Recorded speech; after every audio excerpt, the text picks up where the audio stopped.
एक healthy discussion आमच्या seat शेअरिंगमध्ये होईल आणि आमचा सगळ्यांचा उद्देश एकच आहे की बीजेपीला सत्तेत बाहेर काढण्यासाठी जे काही आम्हाला जागा वाटपामध्ये करता येईल त्या हिशोबानेच ही सीट शेअरिंग होईल आणि जवळपास आमचा सगळ्यांचा फॉर्म्युला पहिलेच ठरलेला आहे की मेरिटच्या आधारावर ज्या जागा जो पक्ष जिंकेल त्याला त्या जागा द्यायच्यात हा निर्णय आमचा झालेला आहे।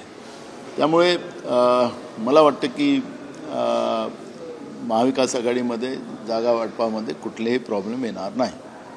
आज एक बैठक होती, पुन्हा एक बैठक होण्याची शक्यता आहे का? वरिष्ठ स्तरावर म्हणजेच खरगे, सोनिया गांधी, शरद पवार, उद्धव ठाकरे आज निर्णय होऊ शकतो की परत 14-15ला बैठक होऊ शकते? बघा, जागा वाटपाचा जो इश्यू येणार त्याच्यामध्ये एक दोन जागेचं समजा काही प्रॉब्लेम आले तर ते हाय लेवलवर पुन्हा त्याचं डिस्कशन होऊ शकतं।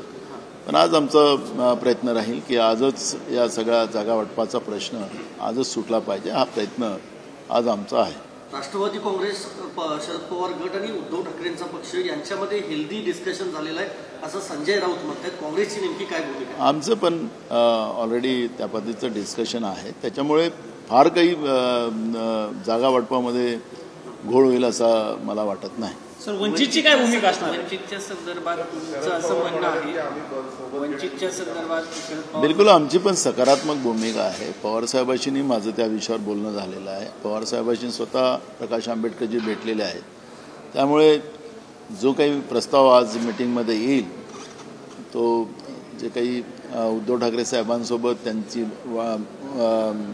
प्रकाश आंबेडकरजी बोलतच होते तो तोही प्रस्ताव आज येणारच आहे, त्यामुळे आम्ही पण सकारात्मक आहोत।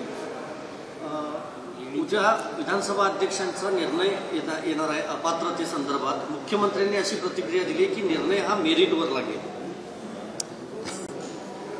मूळ प्रश्न आहे की मी माननीय अध्यक्षाचे काही अजून निकाल आलेले नाही, त्याच्यामुळे मी काही त्याच्यावर प्रतिक्रिया द्यावी असं मला वाटत नाही। पण जो एक संशयाची जो चक्र फिरती आहे तेच खऱ्या अर्थानं महाराष्ट्रासारख्या पुरोगामी महाराष्ट्रामध्ये अशा पद्धतीचं स्पीकरवरच संशयाची भूमिका यावी हे महाराष्ट्रासाठी भूषणावं नाही आणि मला विश्वास आहे की त्या चेअरचा आदर ठेवूनच माननीय स्पीकर निर्णय देतील अशी अपेक्षा। शिवसेनेच्या दोन नेत्यांच्या घरांवर आज धाडी पडतायत, एक ईडीची, दुसरी आयकर खात्याची, राजन विचारे आणि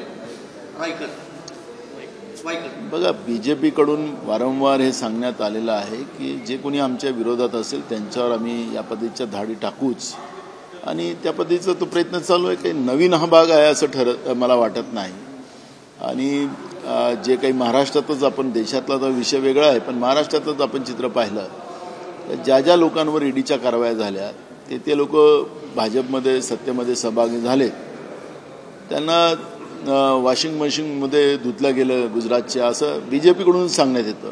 त्यामुळे हे जे काही आता भ्रष्टाचाराचं सोंग, भ्रष्टाचारमुक्त भारत करायला निघालेली बीजेपी, जे केंद्रात बसलेली नरेंद्र मोदीचं सरकार, त्यांचा भ्रष्टाचार नेमका काय हा आता महाराष्ट्राच्या आणि देशाच्या जनतेला कळलेलं आहे की भ्रष्टाचाराला कोण पाठीशी घालते तर बीजेपीच घालते आहे आणि हे स्पष्ट झालेलं आहे। आपण निवडणुकीच्या तोंडावर विरोधकांमध्ये भीतीचं वातावरण निर्माण करणं आणि त्या माध्यमातून आपल्याला निवडणुका जिंकता येतं का हे बीजेपीचा प्रयत्न आहे आणि त्यांनी जाहीरपणे बीजेपीने असं वक्तव्य केलेलं आहे।